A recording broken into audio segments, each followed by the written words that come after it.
ওই মাস্তান করে যায়, মুসলমানেরা মাস্তান করে যে মান্নত করে, ওই মাজারের নিয়তে দান করে। যেটা মানুষ মরা মানুষ যেই হোক না কেন, কারো নামে মান্নত করা, দান করা শিরিক। আর শিরিক যে ব্যক্তি করে তার জন্য 3টা পুরস্কার রয়েছে। কয়টা পুরস্কার? এটা কথা বলেন, কয়টা পুরস্কার?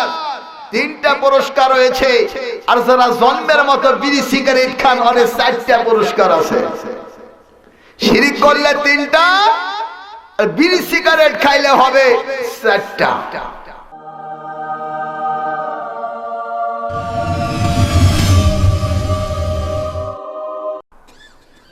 এই 4টা আর 3টা পুরস্কার পরে আপনাদেরকে বলবো। আসুন, যে কথা বলছিলাম, আল্লাহ দান করার জায়গাগুলো দেখে দিলেন।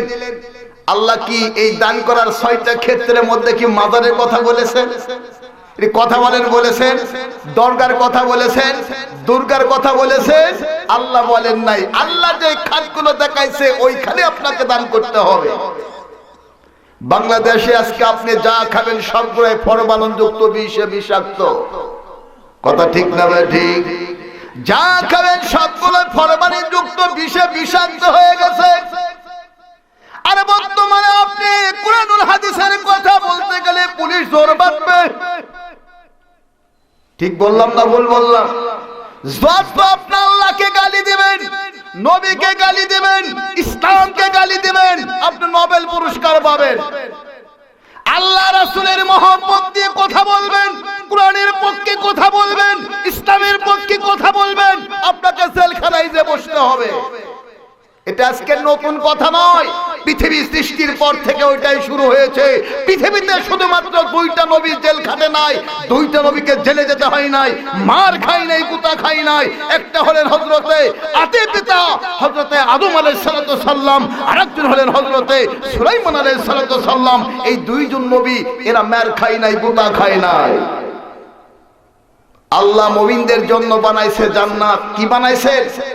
আল্লাহ বলেন, وعد الله الذين آمنوا وعملوا الصالحات لهم مغفرة وأجر عظيم। বলুন আল্লাহু আকবার। আল্লাহ বলেন, আমি ঈমানদারদের জন্য, মুমিন বান্দাদের জন্য আমি আল্লাহ পাক ওয়াদা করছি, ও আমার ঈমানদার বান্দারে, তোমরা যারা ঈমান আনবা, ঈমান আনার পরে তোমরা যারা আমাল সালেহ করবা, আল্লাহ বলেন তোর জীবনের গুনাহ খাতা আমি আল্লাহ পাক maaf করে দেব। আর তোর জন্য আমি আল্লাহ পাক বড় ধরনের পুরস্কার রেখেছি। আল্লাহর পুরস্কারটাই হলো আল্লাহ পাকের জান্নাত। ঠিক না ভাই? ঠিক। গহনা, সোনার গহনা এমনি এমনি তৈরি হয় না। সোনার গহনা যে এত সম্মান পায়, ইজ্জত পায়, এমনি না, আগে তারে অ্যাসিড দিয়ে পুড়তে হয়। একটা স্বর্ণকার যখন স্বর্ণের টুকরা নিয়ে আসে, নিয়ে আসার পরে আগুন দিয়ে তারে পোড়ায়, পোড়ানোর পরে তাকে গলিয়ে নেয়, নেওয়ার পরে অ্যাসিড দিয়ে শোধন করে, তারপরে বাইরাইতে বাইরাইতে একটা সোনার গহনা তৈরি করে। ঠিক না বেঠি?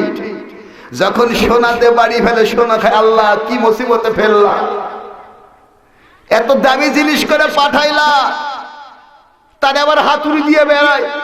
আল্লাহ খায় একটু ধৈর্য ধর। হাতুড়ির বাড়ি খাইয়া, আগুনে পুড়িয়ে, অ্যাসিড দিয়ে খাঁটি হয়ে, তারপর যখন একটা গহনা হয়, বিউটি কুইন, সুন্দরী নমুনির গলার হার হয়ে সভা পায়। বলুন ঠিক না বেটি? মুসলমানদের ঈমানের পরীক্ষায় উত্তীর্ণ হতে হবে। ঈমানের পরীক্ষা উত্তীর্ণ হলে তবে আপনি আল্লাহর জান্নাতে গিয়ে আপনার আল্লাহর জান্নাতে সবাসী বন্ধন করবেন। বলুন আল্লাহু আকবার। চিন্তার কারণ নাই। মুসলমানেরা মারহুদার ভয় করে না। মুসলমান ভয় করে কাকে? একটু জোরে বলেন, মুসলমানেরা কাকে ভয় করে? মুসলমান আল্লাহ ছাড়া কারো কাছে মাথা নত করতে পারে না। মুসলমানের আল্লাহ ছাড়া কারো কাছে ভয় করে না। মুসলমানের একমাত্র আল্লাহর রাহে জীবন দিয়ে আল্লাহকে খুশি করতে পারলেই তবেই মুসলমান সফল কামিয়াবি হবে।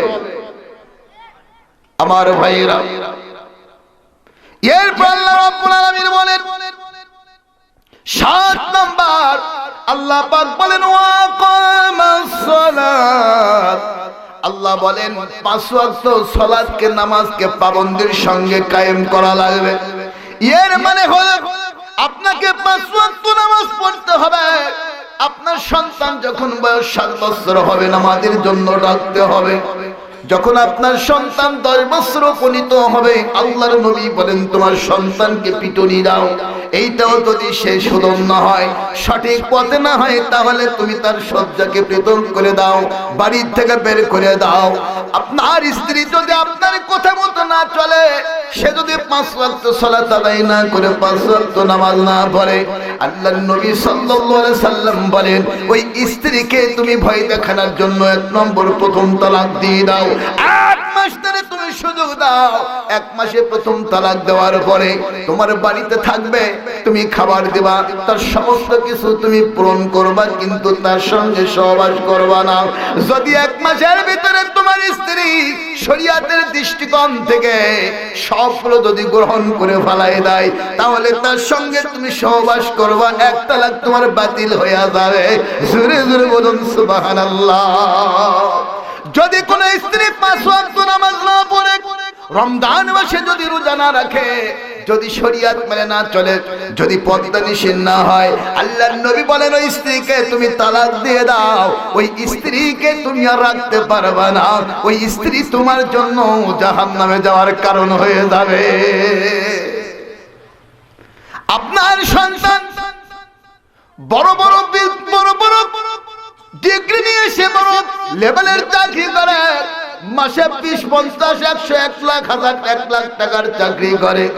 আপনি মনে করতেছেন আমার ছেলে 1 লাখ টাকার চাকরি করে, গর্বে আপনার বুকটা বড় ফুলে উঠতেছে।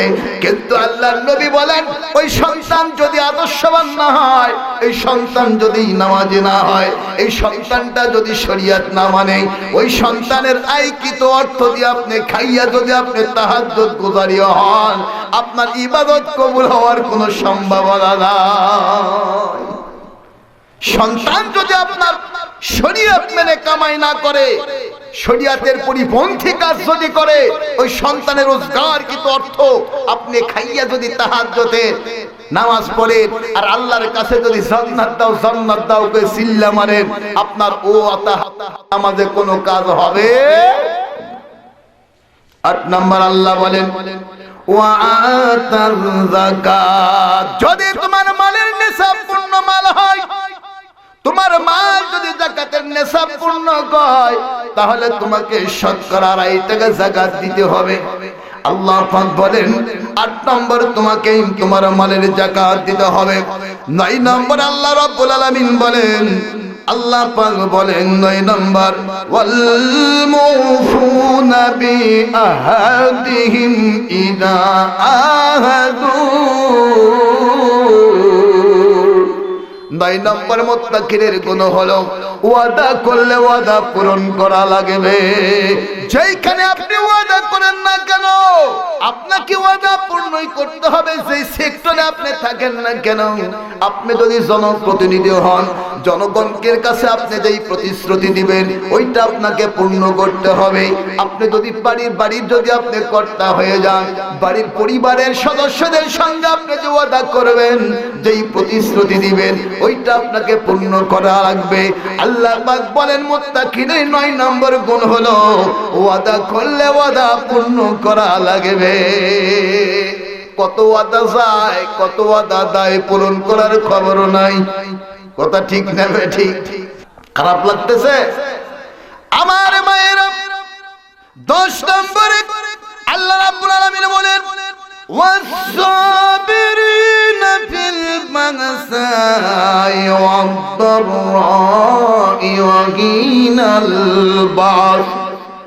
আল্লাহ পাক বলেন 10 নম্বরের মুত্তাকিনের গুণ হলো তুমি কষ্টে যদি পড়ো, দুঃখে পড়ো, অভাবে পড়ো, কষ্টে পড়ো, যুদ্ধে বিগ্রহে যদি তুমি আহত হও, এই সম্পূর্ণ অবস্থায় তোমার ধৈর্য ধারণ করা লাগবে আল্লাহর উপরে। কার উপরে ধৈর্য ধরা লাগবে? আল্লাহ বলেন ওয়াস-সাবিরিনা ফিল البأساء والضراء وحين البعث। আল্লাহ বলেন তোমাদের ধৈর্য ধারণ করা লাগবে। দুঃখে পড়েছো, কষ্টে পড়েছো, অভাবেই পড়েছো, তুমি যুদ্ধের ময়দানে গিয়ে আহত হয়েছো, ওই মুহূর্ত ধৈর্য ধারণ করতে হবে আমি আল্লাহর উপরে। এই 10টা গুণের ভিতরে একটা গুণ যদি আপনার ছুটে যায় তাহলে আপনি নিজেকে পুরাপুরি মুমিন বলে দাবি করতে পারবেন না, মুত্তাকিন বলে দাবি করতে পারবেন না। আমার ভাইয়েরা, একটা বুখারীর হাদিস আপনাদেরকে শোনাই দিন। আন সাউদ ইবনে সাঈদ আল-সাঈদি قال نزل النبي صلى الله عليه وسلم الى رجل يقاتل المشركين وقد نزل من الناس كان عنهم فقال من احب ان ينظر الى رجل من اهل النار ان العبد لا عمل فيها البغور الناس وعمل اهل الجنه انه لا من اهل النار رواه البخاري। বলুন আল্লাহু আকবার। জিহাদের ময়দানে গিয়ে যদি কেউ মৃত্যুবরণ করে তাকে কি বলা হয়? জোরে কোন কি বলা হয়? শহীদের শরীর থেকে রক্ত জমিনে পড়ার আগে আল্লাহ তার জীবনের গুনাহ maaf করে দেন। বলুন আল্লাহু আকবার। জিহাদের ময়দানে গিয়েও যদি কোনো ব্যক্তি মৃত্যুবরণ করে জাহান্নামী হয় তাহলে এর ভিতরে কোনো শানে নজুল তো আছে না? কি কর কোন ঘটনা তো আছে। ইবনে সাদ আস-সাঈদি রাদিয়াল্লাহু বলেন, আল্লাহর নবীর সঙ্গে আমরা এক যুদ্ধে অংশগ্রহণ করলাম। আল্লাহর নবী বললেন, তোমরা কি কেউ জাহান্নামী ব্যক্তিকে দেখতে চাও? তাহলে ওই ব্যক্তির দিকে তোমরা নজর করো। রাবী বলেন, আমরা বললাম, ইয়া রাসূলুল্লাহ, ইয়া হাবিবাল্লাহ, এই লোকটা কি করে জাহান্নামী হবে?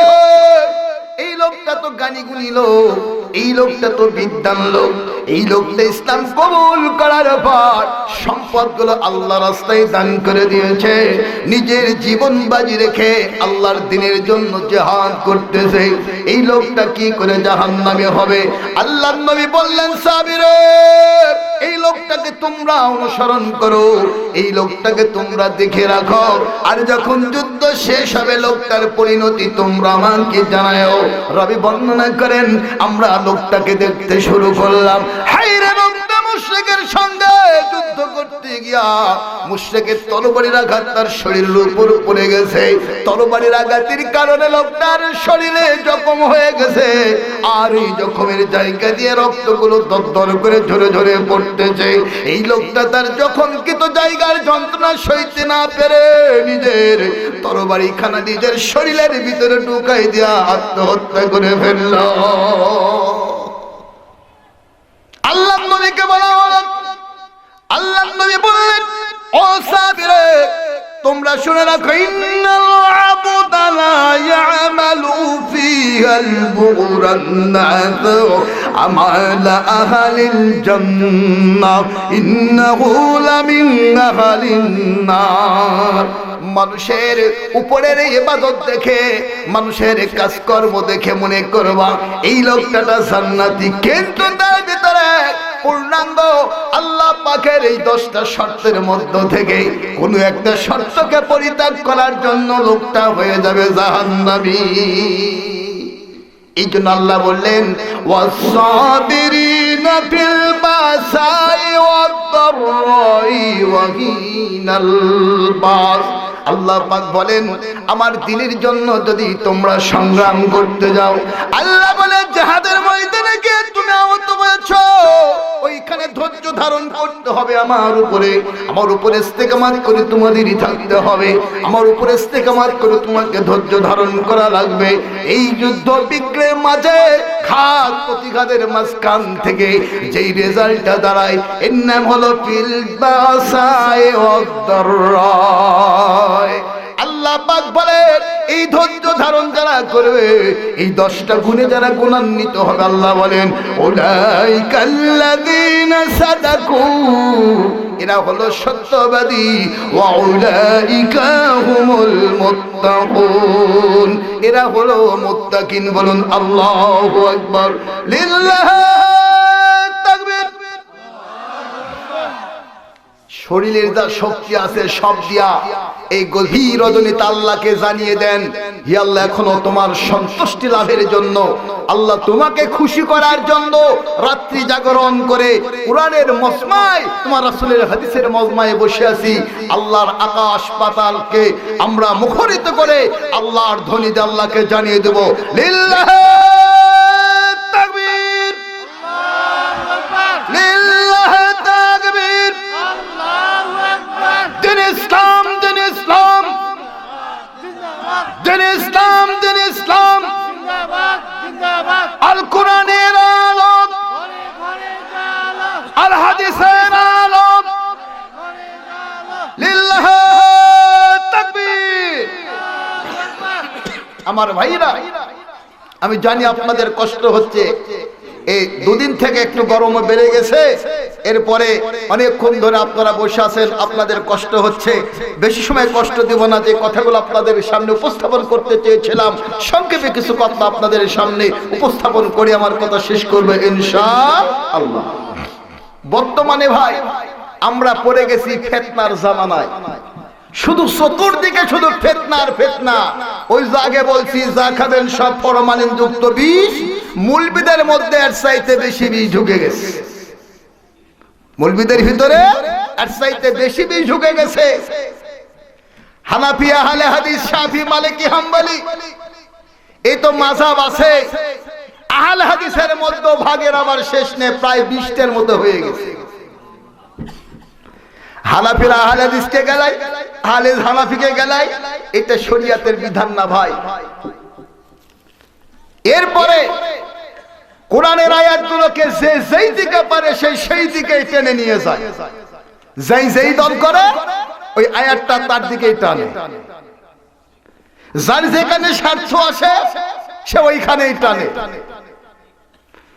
আমি আপনাদের কাছে একটা আয়াতের রেফারেন্স দিচ্ছি। আল্লাহ রাব্বুল আলামিন বলেন,